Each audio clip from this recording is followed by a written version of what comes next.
ఎవరిని మోసం చేస్తున్నా? నాలుగు గోడల మధ్య నీవు చేసే చీకటి పనులు దేవుడు చూడలేదనుకుంటున్నావా? బయటకి భక్తుడిలా నటిస్తూ లోపల కుళ్ళిపోయిన శవంలా మారుతున్నాం. నీ అసలు స్వరూపం చూసి నీకైనా అసహ్యం వేయడం లేదా? విను, లేఖనం ఏం చెబుతుందో విను. కుక్క తాను కక్కిన దానికి తిరిగినట్లు మూర్ఖుడు తన మూర్ఖతను మరల చేయును. మళ్ళీ అదే పాపం, మళ్ళీ అదే అబద్ధం, మళ్ళీ అదే వ్యభిచారం. కక్కిన వాంతిని తినే కుక్కకి పదే పదే పాపం చేసే నీకు తేడా ఏముంది? నువ్వు మనిషివా లేక ఆత్మ చచ్చిపోయిన మృగానివా? నువ్వు చచ్చిపోతున్నావు. నీ ఆత్మీయ జీవితం శవంలా మారి కుళ్ళిపోతుంది. దేవుని కృపను నీవు అలుసుగా తీసుకుంటున్నావు. ఆయన ప్రేమిస్తాడు నిజమే, కానీ నీ పాపాన్ని ఆయన సహించడు. నీవు లేచి రేయి మొదటి జామున మొర్ర పెట్టిన నీ హృదయమును నీళ్లు కుమ్మరించున్నట్లు ప్రభువు సన్నిధిని కుమ్మరించుము. మోకరిల్లు, నీ కపట భక్తి చాలు.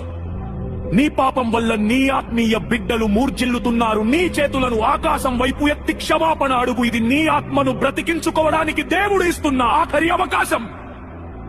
శరీరం బలహీనంగా ఉందని సాకులు చెప్పకు. నీ శరీరం ముసలిదవుతుందేమో కాని నీ లోపల చచ్చిపోతున్న ఆత్మ సంగతేంటి? మా బాహ్య మనుష్యుడు నశించుచున్నా, మా అంతరంగ మనుష్యుడు దినదినము నూతన పరచబడుచున్నాడు. నువ్వు మారాలి అనుకుంటే లోకాన్ని కాదు, దేవుని శక్తిని ఆశ్రయించు. నువ్వు పాపంలో పడుతున్నావంటే దానికి కారణం నీ బలహీనత కాదు, నీ పిరికితనం.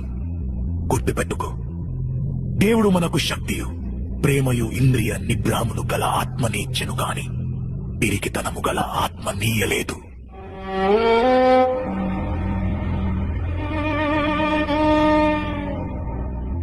నీకు దేవుడిచ్చింది సైతానును ఎదిరించే శక్తి,